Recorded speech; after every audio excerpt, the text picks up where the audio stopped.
In the cacophony of the 21st century global economy, where the notes of billion-dollar startups blare, cryptocurrencies fluctuate overnight, and the culture of get-rich-quick is amplified to the extreme, there exists an undercurrent, a quiet but extremely powerful melody. It is the financial philosophy of the Jews. They, a people who make up only about 0.2% of the world's population, hold a surprisingly disproportionate share of the wealth and influence. They are not the ones who appear most in glossy magazines, do not flaunt supercars or lavish parties. Instead, they are the silent architects behind financial empires, the banks that shape the flow of money, the investment funds that determine the future of technology, the media conglomerates and global retail chains. Their wealth was not a sudden shower, but a river built up over generations, flowing through a desert of persecution, exile, and historical tragedy. How could a people without a country for nearly 2 millennia, driven from land to land, build such a solid financial foundation?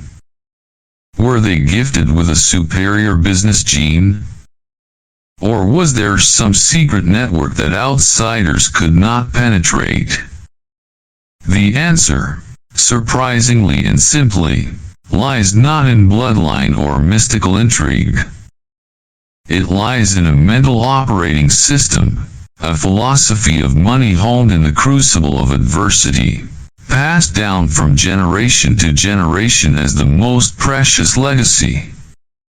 It is a system that anyone, from any culture, can learn if they have the patience to observe and the courage to apply.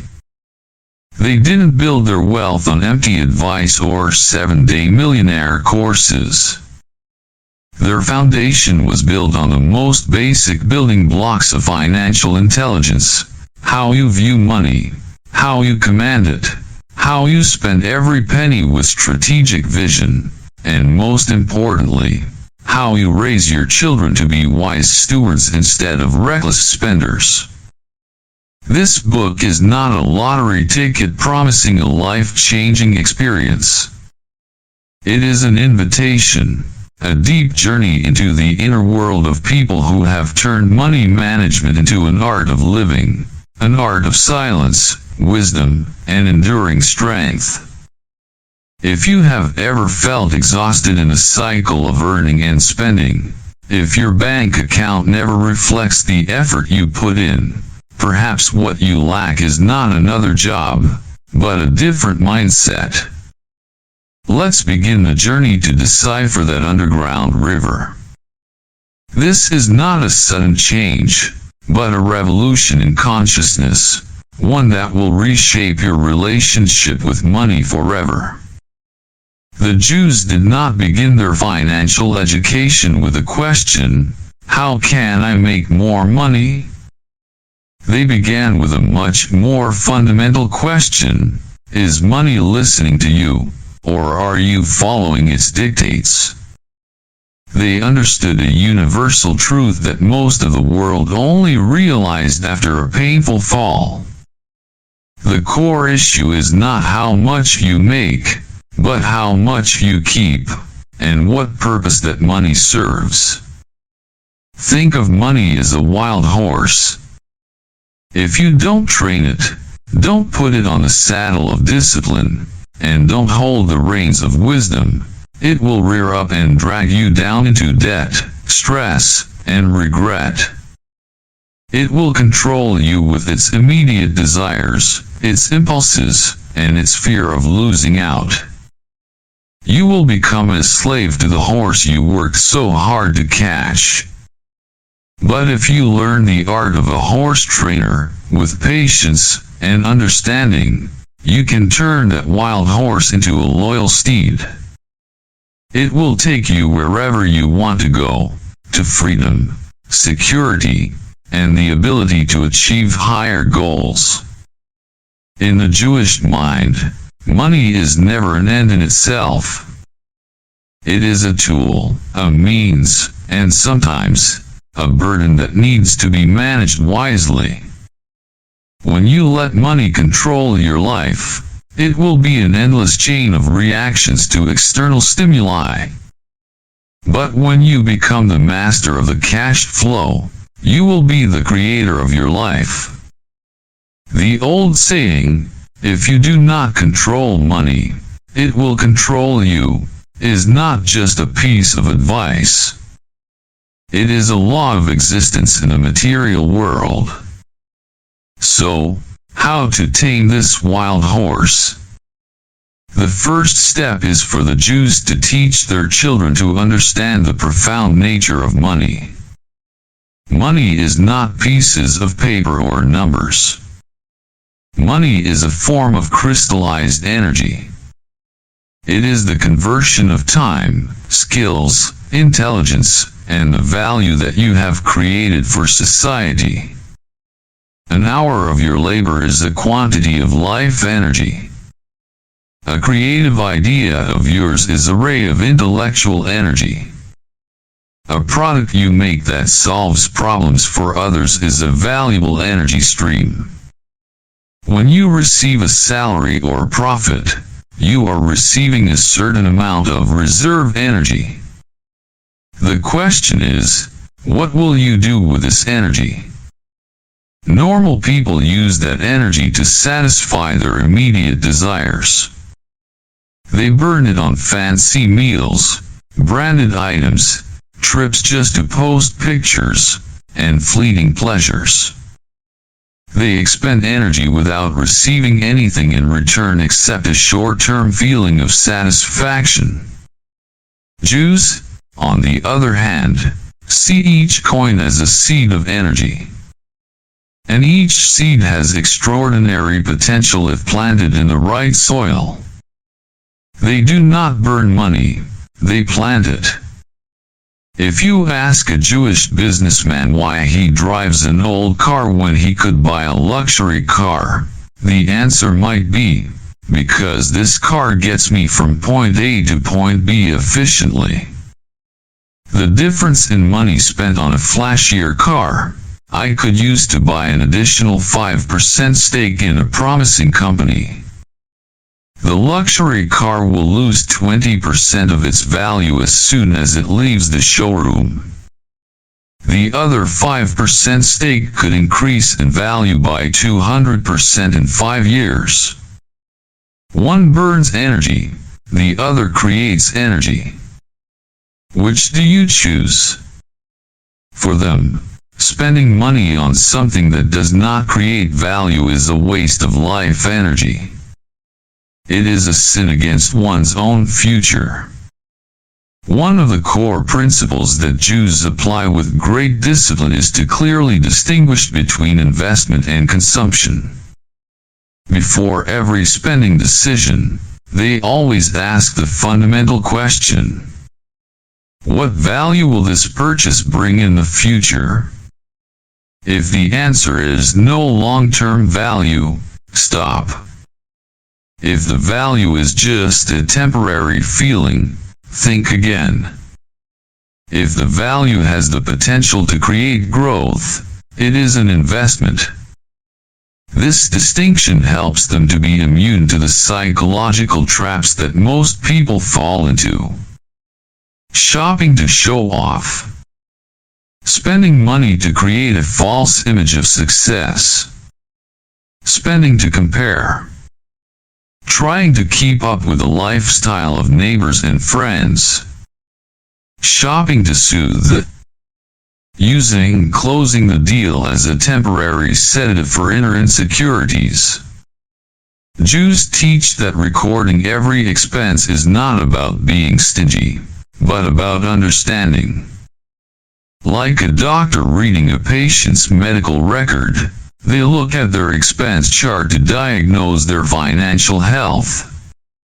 Where is their money going? Into assets that are growing, or into holes that are eroding their future? This understanding helps them make informed decisions, avoiding meaningless credit card debt and impulsive investment decisions that follow the crowd. In a society dominated by advertising and social media, where people are encouraged to live for today, Jews still hold a counter-current philosophy. Money is not about impressing, money is about creating freedom. They understand that true freedom does not come from being able to buy anything you want, but from not being forced to do anything you do not want.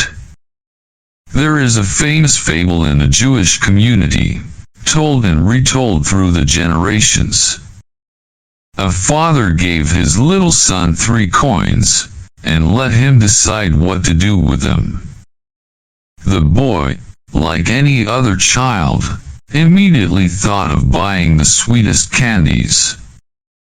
The father did not stop him. He just sat down and asked his son 3 questions. 1. How long will the joy of these candies last, son? The boy thought and answered, about an hour. 2. After an hour, what will I have left? The boy replied, nothing. 3. So if with these 3 coins we buy a little book about the stars, how long will that knowledge stay with me? The boy was silent. A silence more precious than gold. That day, the boy learned the first and most important lesson about the difference between spending money and using money.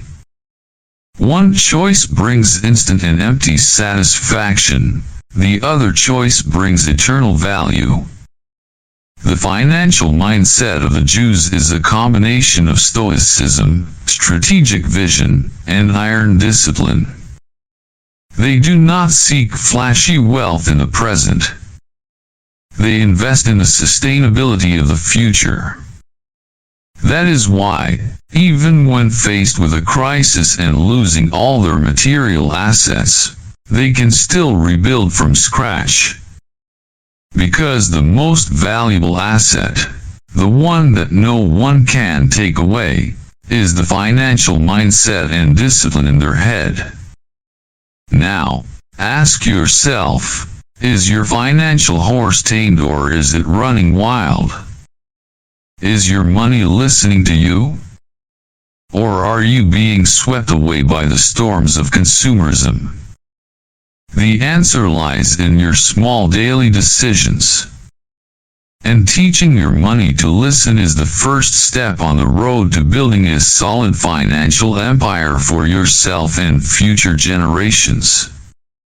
For most of us, spending money is a reflexive, almost unconscious act. An attractive item appears on social media. A flash sale. A friend's invitation.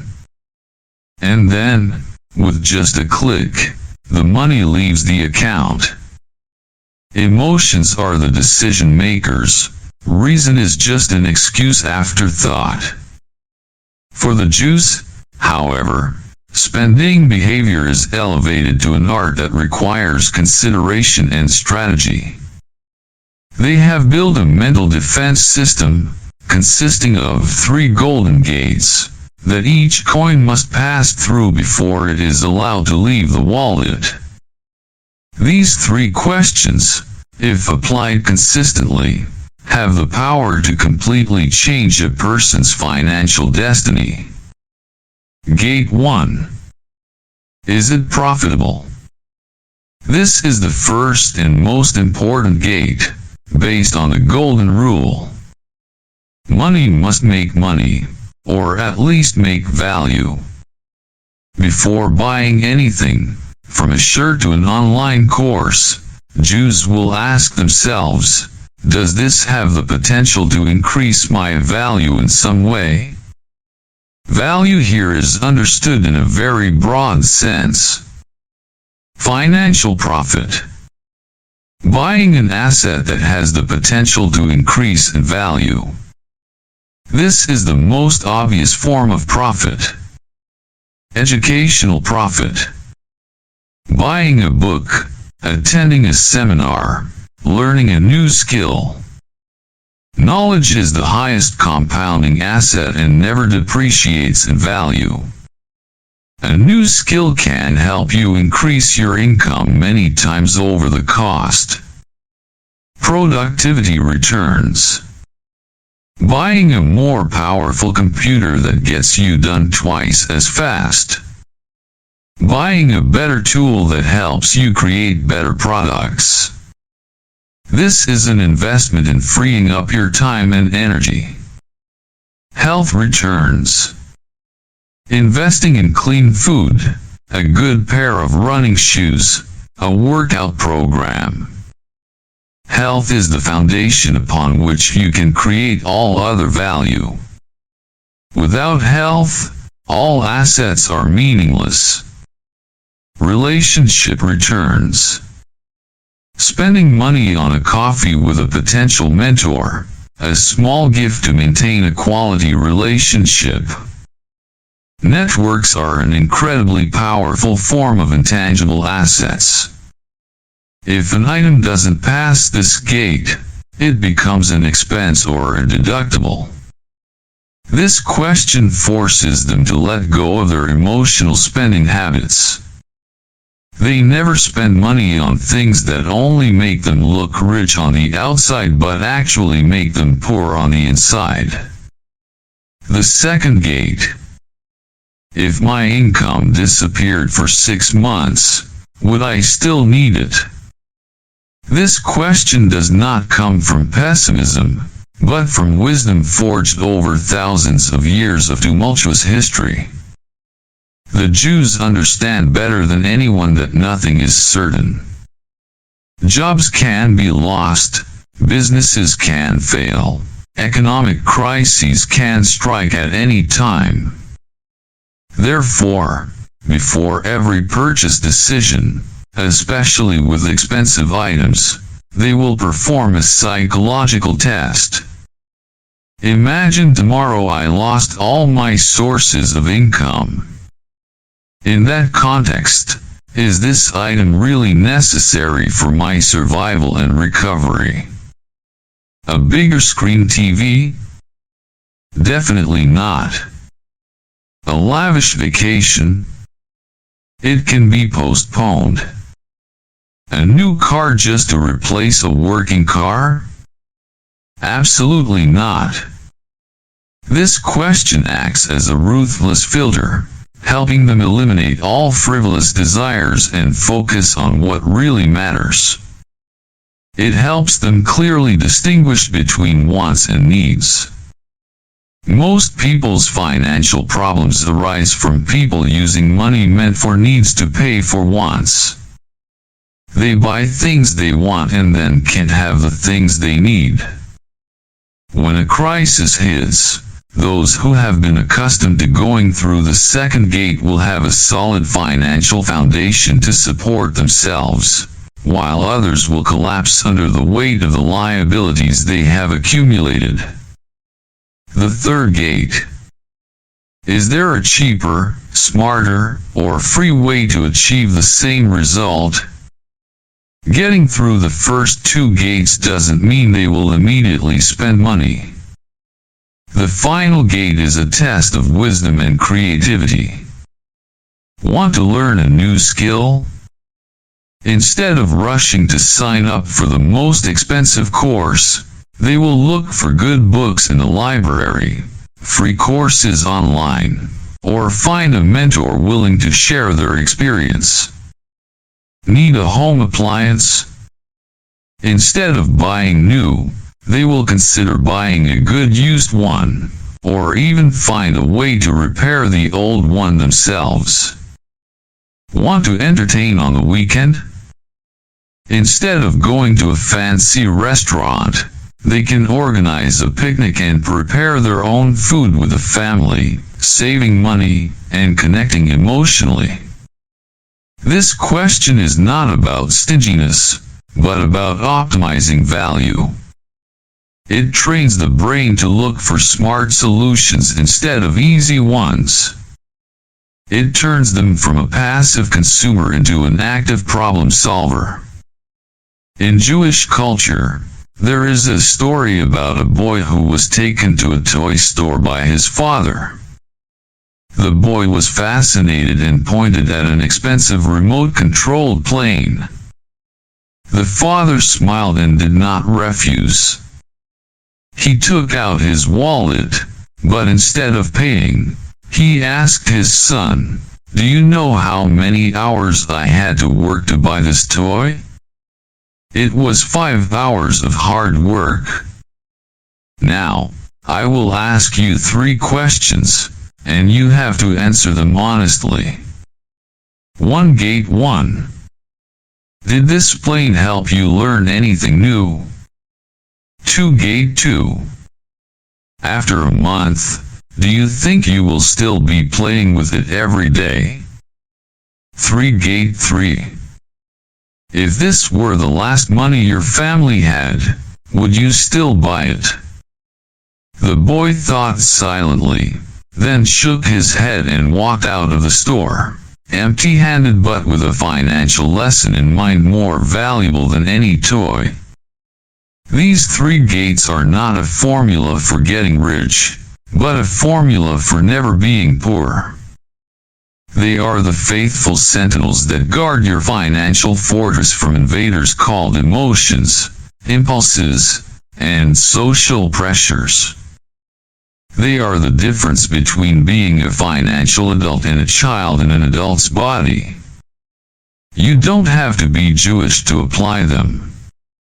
You just need to have the discipline to stop a few seconds before each click, and let your reason speak.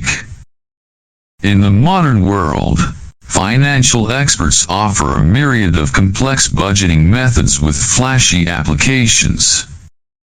But deep within a Jewish heritage, there exists an ancient formula, surprisingly simple yet incredibly powerful in creating and maintaining wealth across generations.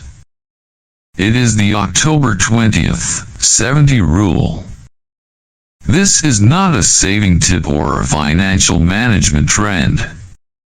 It is a philosophy of life, a blueprint for the energy flow of an individual or family. To understand its power, we must realize that Jews do not approach money with a saving mindset, but with a strategic allocation mindset. Every penny earned is not piled into a chaotic pile, but divided into 3 separate streams, each serving a sacred purpose, nourishing the soul, building the future, and sustaining the present. The first part, and perhaps the most confusing to modern materialistic thinking, is the act of giving away 10% of your income. In Hebrew, this is called tzedakah. It is important to understand that tzedakah does not mean charity. The word charity implies compassion, of someone above giving to someone below. Tzedakah comes from the root word tzedek, which means justice, or righteousness. For Jews, giving is not an optional choice when you feel generous. It is an obligation, an act to restore balance and justice in the world. They believe that the wealth they have acquired does not belong to them. They are stewards of a greater resource, and it is their job to ensure that resource is circulated. Spiritual and psychological logic. When you give away 10% of your income in a disciplined manner, even when you are struggling, you send a powerful message to your subconscious and to the universe. I do not live in want. I have enough and have more than enough to share. This enough mindset breaks the shackles of fear and greed, the 2 biggest enemies of prosperity. It opens the psychological door to more opportunities because you are no longer confined in a shell of scarcity. Practical logic. Tzedakah is the glue that holds the Jewish community together. When people contribute, they create a strong social safety net. This network supports those in need, provides scholarships for talented kids, and provides capital for new entrepreneurs. Today you give, tomorrow when you are in trouble, the community you have built will be your lifeline. Furthermore, a person's reputation for generosity and integrity is a kind of invaluable social credit that opens up business opportunities that money alone cannot buy. They don't give to charity because they are rich. They become rich, in part, because they practiced tzedakah. This 10% flow ensures that their money is clean money, blessed with integrity and gratitude.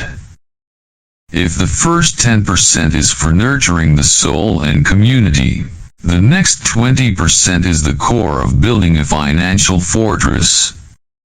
This is the part that intentionally seeds the most fertile soil. Jews never consider current income as a stopping point. They always ask, how can this money work for me, even while I sleep? This 20% is usually allocated to 3 main areas. 1. Invest in yourself. This is the top priority. They are willing to spend money on the best books, courses to improve their skills, and seek out good teachers to learn from. The Jewish philosopher Maimonides once said, "Better a day without bread than a day without learning." They understand that knowledge and skills are assets that cannot be inflated, cannot be stolen, and have the potential to generate unlimited profits. 2. Invest in productive assets. These are traditional investment channels such as stocks, bonds, real estate, gold. However, their method is different.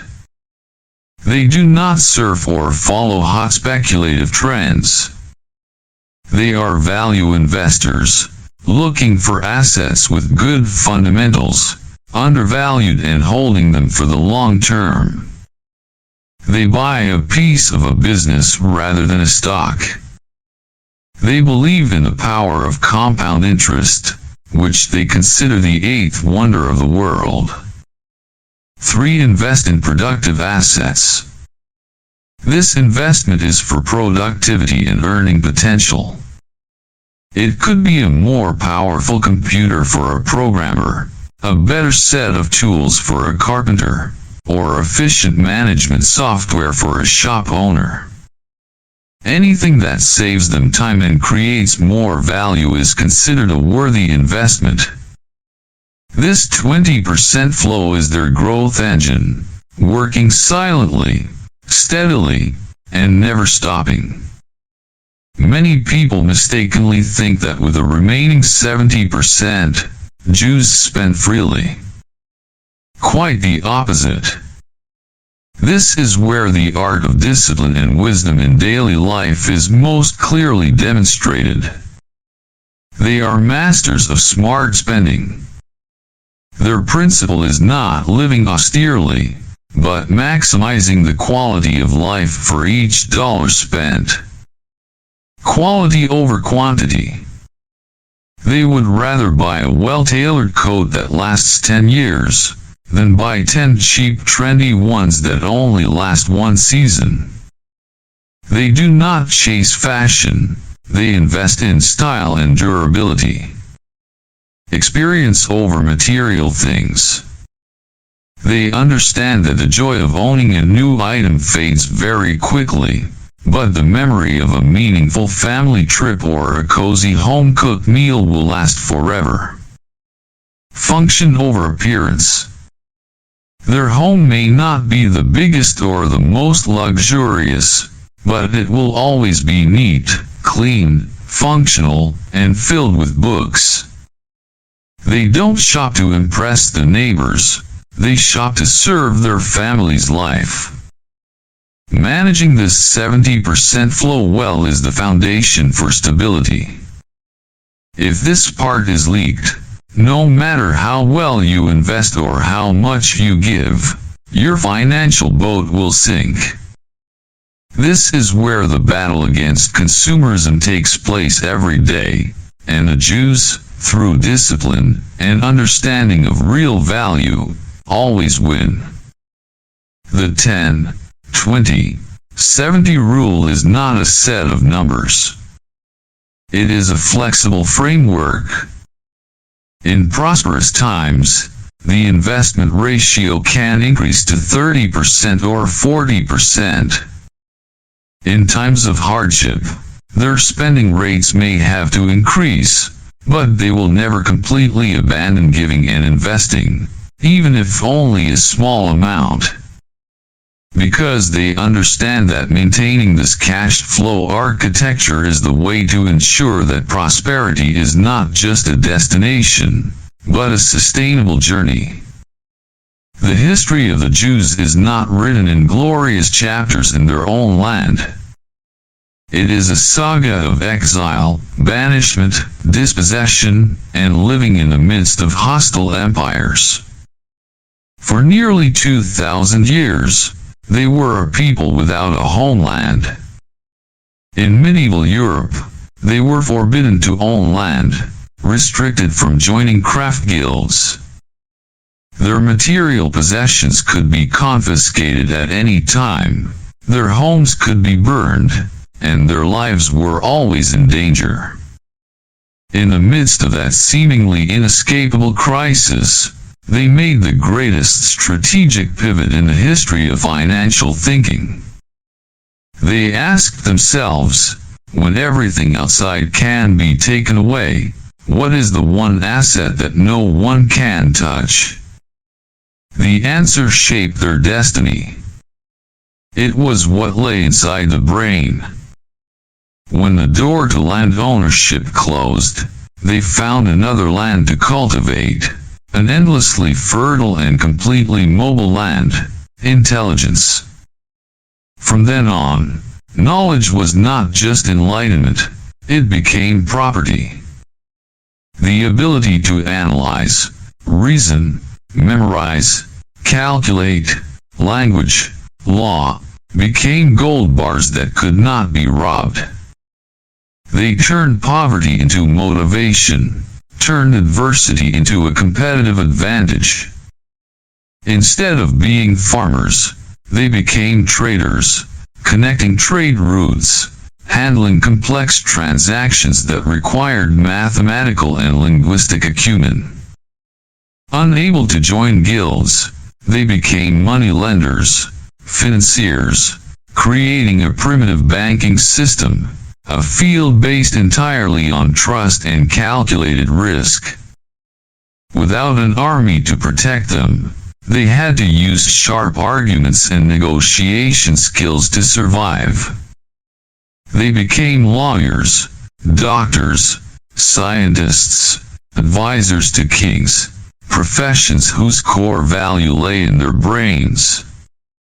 Their thinking shifted from material accumulation to intellectual capital accumulation. A poor Jew would not complain about not having a house or not having money. He would start with other questions. What do I know that others do not know? What problems can I solve for society? What skills can I have that create value? So they do not grow up by 7 financial pillars, but by 7 intellectual pillars. A Jewish child from a young age learns mathematics not for exams, but to understand interest rates and cash flow. They learn logic and debate not to argue, but to negotiate and defend their point of view. They learn many languages not to travel, but to trade. The story of the poor boy Levi in 19th century Poland is a living proof. His family had nothing but a few old books, the only legacy of his deceased grandfather. Every day, after doing odd jobs to earn a few coins, instead of buying candy like other children, Levi saved up to buy candles. Every night, in the cold attic, the boy devoured every page of the book under the flickering candlelight. He did not just read, he pondered, analyzed, and connected ideas. Years later, a local nobleman had a complicated legal problem involving land that no lawyer could solve. Levi, now a young man, boldly asked to see the documents. Using his extensive knowledge of ancient Roman law, which he had learned from old books, he found a loophole, a forgotten precedent, and helped the nobleman win the case. That success did not bring him money immediately, but it brought him something more valuable, trust and reputation.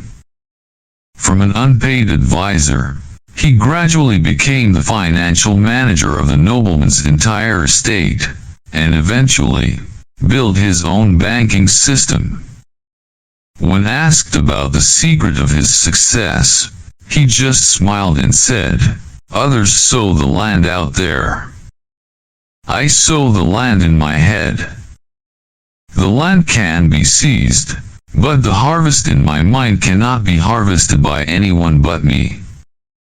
This planting a tree on your head philosophy still holds true today. In a volatile world where a profession can disappear overnight due to automation, your greatest asset is not the house you live in or the money in a bank. Your greatest asset is your ability to learn, adapt, and create value. In a traditional Jewish home, whether rich or poor, there is one thing that is always present and always has a place of honor: books. Books are not decorations, not things to fill a shelf. Books are assets, tools, teachers, and heritage. This culture is not accidental.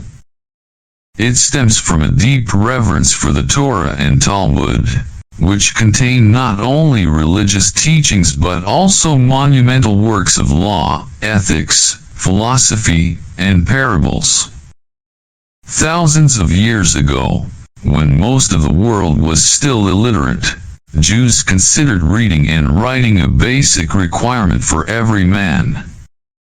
What makes Jewish reading culture different is not just the number of books they read, but the way they read. They do not read passively to absorb information. They read to ask questions, to analyze, and most importantly, to debate.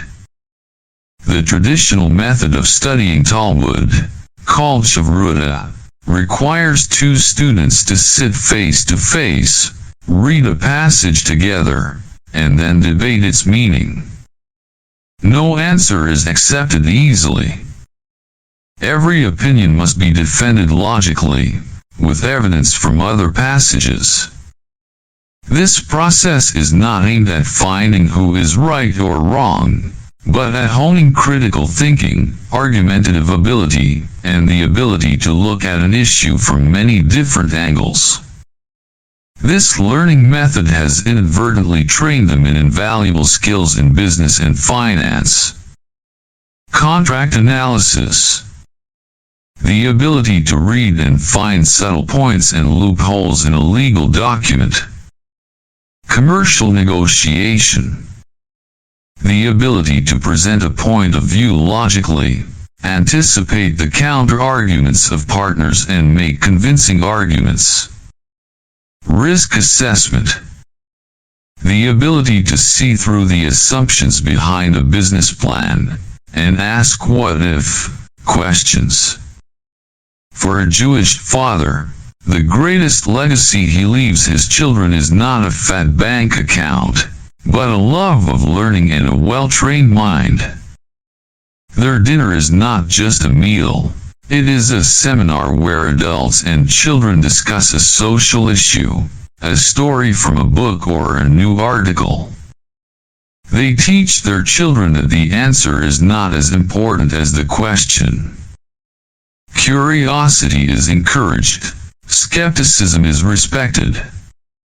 This creates a compounding effect of intellectual interest across generations. Each generation inherits not only material wealth, but also a foundation of thinking and knowledge that is increasingly enriched. In the modern world, we are drowning in an ocean of information, but starving for wisdom. We spend hours scrolling through social media, consuming junk information designed to be addictive, but we don't have time to read a book that could change our lives. The Jewish reading culture is a powerful reminder to be careful with your information diet. Your brain, like your body, will become healthy or unhealthy depending on what you feed it daily. Our exploration of Jewish financial philosophy leads us to a final conclusion. Their lasting prosperity does not come from a miracle, a family secret, or a genetic predisposition. It comes from a mental operating system that can be installed and operated by anyone with enough willpower and discipline. It is an operating system built on universal pillars. Master money. Treat money as a tool, not a goal. Command it, don't let it command you. Live with purpose. Every spending decision is a vote for your future. Vote wisely through the 3 golden gates. Create balance.